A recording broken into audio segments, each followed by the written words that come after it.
नमस्कार सभी दोस्तों को। सहायक आचार्य का डीवी नोटिस कब तक आएगा? अब तक क्यों नहीं आया? क्या सीटेट को डीवी में बुलाया जाएगा? इसके बारे में भी इस वीडियो में हम लोग चर्चा करने वाले हैं।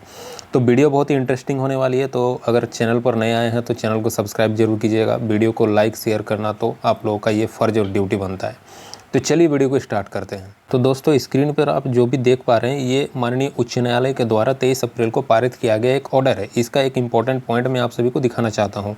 इसी से पता लग जाएगा कि आपका जो डीवी नोटिस है वो कब तक आएगा। यहाँ पे देखिए, सेकंड नंबर पॉइंट आप पढ़िए। In that affidavit revise timeline have been indicated for completion of selection to the post of graduate train teacher and intermediate train teacher in various subjects. यानी कि एक एफिडेविट फाइल किया गया था by the government of Jharkhand. किसके समक्ष में? In front of high court. ठीक है, हाई कोर्ट के समक्ष में जो है वो काउंटर एफिडेविट सबमिट किया गया था। वो काउंटर एफिडेविट क्या था? वो काउंटर एफिडेविट था जो ऑफिशियल कैलेंडर अभी अपलोडेड है झारखंड स्टाफ सिलेक्शन कमीशन के वेबसाइट पे। उसका रिवाइज्ड टाइमलाइन था, रिवाइज्ड कैलेंडर था। सिर्फ किसको मद्देनज़र रखते हुए? सहायक आचार्य का वैकेंसी को मद्देनज़र रखते हुए। बाकी बहुत सारे पोस्ट का जो है वो डेट दिया हुआ है, उस पर कोई छेड़छाड़ नहीं हुआ है। सिर्फ और सिर्फ सहायक आचार्य का जो है वो टाइमलाइन को शॉर्ट करके एक काउंटर एफिडेविट जो है वो माननीय हाईकोर्ट के समक्ष में पेश किया गया था। और माननीय हाईकोर्ट ने उसको एक्सेप्ट भी कर लिया कि ठीक है, आप जो जनवरी 2026 में according to the official calendar जो कि अपलोडेड है झारखंड स्टाफ सिलेक्शन कमीशन के वेबसाइट पे, उस पर आप जनवरी 2026 में ये लिखे हैं कि कंप्लीट करेंगे ये वैकेंसी। ये तो हम नहीं सुनेंगे। इस वैकेंसी को आप तुरंत कंप्लीट कीजिए 3 महीना के अंतर्गत, क्योंकि पीपल टीचर रेशियो झारखंड में बहुत ख़राब स्थिति में है। तो इसीलिए टीचर की रिक्वायरमेंट बहुत ज़्यादा है झारखंड के स्कूलों में। तो इसीलिए इस वैकेंसी को जल्द से जल्द आप कंप्लीट कीजिए।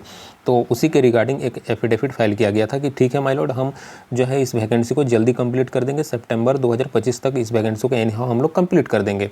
और इसका जो एक स्टेटस रिपोर्ट है, यहाँ पे चौथा नंबर पॉइंट अगर आप पढ़ेंगे तो एक स्टेटस रिपोर्ट जो है उसको सबमिट करना पड़ेगा आपको 30 जून में, कि आप काम कहाँ तक पहुँचाए हैं, कहाँ तक आगे बढ़ाए हैं। उसी के रिगार्डिंग जो है एक रिपोर्ट भी सबमिट करना पड़ेगा इन फ्रंट ऑफ हाई कोर्ट। ठीक है, तो ये जो था आपका काउंटर एफिडेविट जो रिवाइज टाइमलाइन था उसके रिगार्डिंग। अब मैं आप सभी को दिखाता हूँ कि रिवाइज्ड कैलेंडर में क्या लिखा हुआ है, कितना दिन में जो है वो डीवी का नोटिस आपका एकदम 100% आ जाएगा। और ये जो चीज़ है ना, इससे ज़्यादा ऑफिशियल और कुछ भी नहीं है।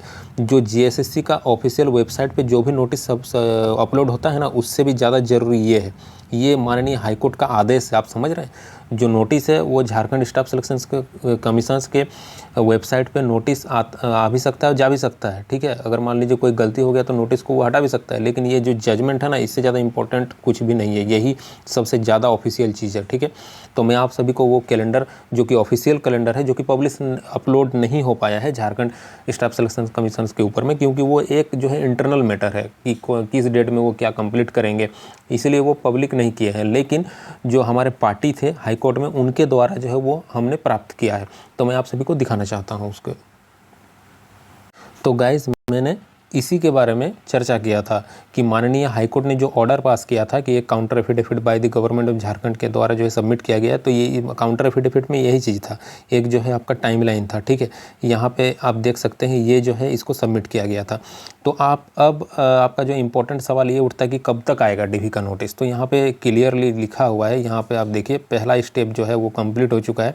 रिस्पॉन्स की का जो है वो पहला स्टेप कंप्लीट हो चुका है। 3 वीक ऑफ अप्रैल 2025 में जो है वो यहाँ पे क्लियरली लिखा हुआ है आपका पब्लिकेशंस ऑफ फाइनल आंसर की, जो कि आप लोगों को प्रोवाइड कर दिया गया है। 20 अप्रैल से लेकर के 26 अप्रैल के बीच में डेट था। आप लोग डाउनलोड कर लिए होंगे सभी कोई। ठीक है, तो ये पहला स्टेप जो है आपका कंप्लीट हो चुका है। अब जो है सेकंड स्टेप क्या था? सेकंड स्टेप ये था कि आपका जो उर्दू पेपर था और हो पेपर था उसका कैंसलेशंस, आपका उर्दू पेपर का कैंसलेशंस का जो नोटिस था वो पहले आ चुका था। लेकिन हो पेपर का जो है कैंसलेशंस का जो आपका नोटिस था वो नहीं आ पाया था। ठीक है, यहाँ पे मैं आप सभी को थोड़ा सा स्क्रॉल करके दिखा देना चाहता हूँ, क्योंकि जो हो लैंग्वेज था 1 to 5 में था।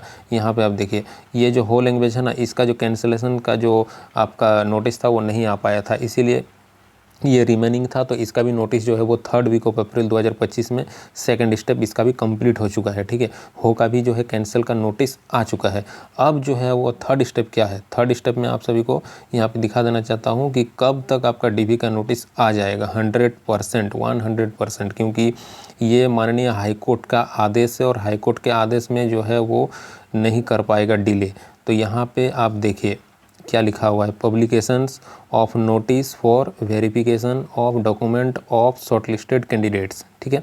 यहाँ पे 3rd week of May, 3rd week of May मतलब कब स्टार्ट होता है, 3rd वीक मई का 15 तारीख से स्टार्ट होता है और ये 21 मई तक ये चलेगा। तो यानी कि मैक्सिमम जो है वो आपका 21 मई तक आपका जो डीवी का लिस्ट है वो अपलोड हो जाएगा जेएसएससी के वेबसाइट पे। आप एकदम लिख के ले लीजिए, क्योंकि इससे ज़्यादा इम्पोर्टेंट जो ऑफिशियल जो है और कुछ भी नहीं है।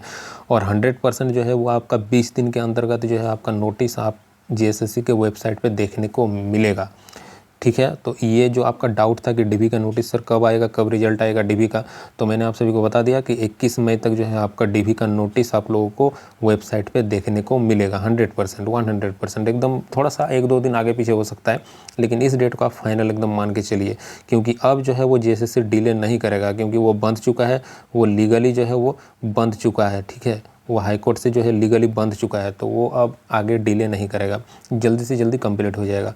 अब जो आपका जो दूसरा क्वेश्चन ये है कि क्या सर सीटेड वालों का जो है रिस्पांस की जारी किया गया है, सीटेड वालों का जो है रिस्पांस की जारी किया गया, तो क्या उन लोगों को इसमें शामिल किया जाएगा कि नहीं। तो देखिए मैं आप सभी को ये कहना चाहता हूँ कि सीटेड वाले का जो भी मैटर है ना, वो अभी जो है आपका रिव्यू पिटिशन्स के ऊपर में पूरी डिपेंडेंट है कि रिव्यू पिटिशन में उसका क्या रिजल्ट आता है। अगर रिव्यू पिटिशन उनका जो है एक्सेप्ट हो जाता है तो फिर आगे कुछ बात बन सकता है, लेकिन फ़िलहाल के लिए जो है अभी वो इनवैलिड है, ठीक है।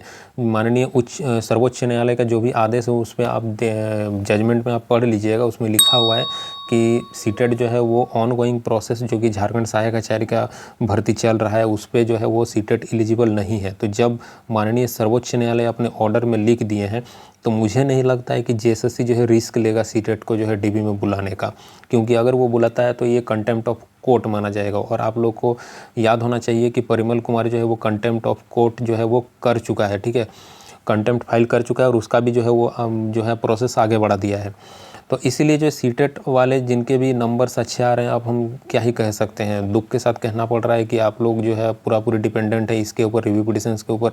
तो प्रे कीजिए गॉड से कि आपका रिव्यू पिटिशन में जो है वो कुछ अच्छा हो जाए। दोस्तों मैं आप सभी से ये रिक्वेस्ट करना चाहूँगा कि इस चैनल को आप ज़रूर सब्सक्राइब कीजिए, क्योंकि इस चैनल में ऑथेंटिक इन्फॉर्मेशन आप लोगों तक प्रोवाइड किया जाता है।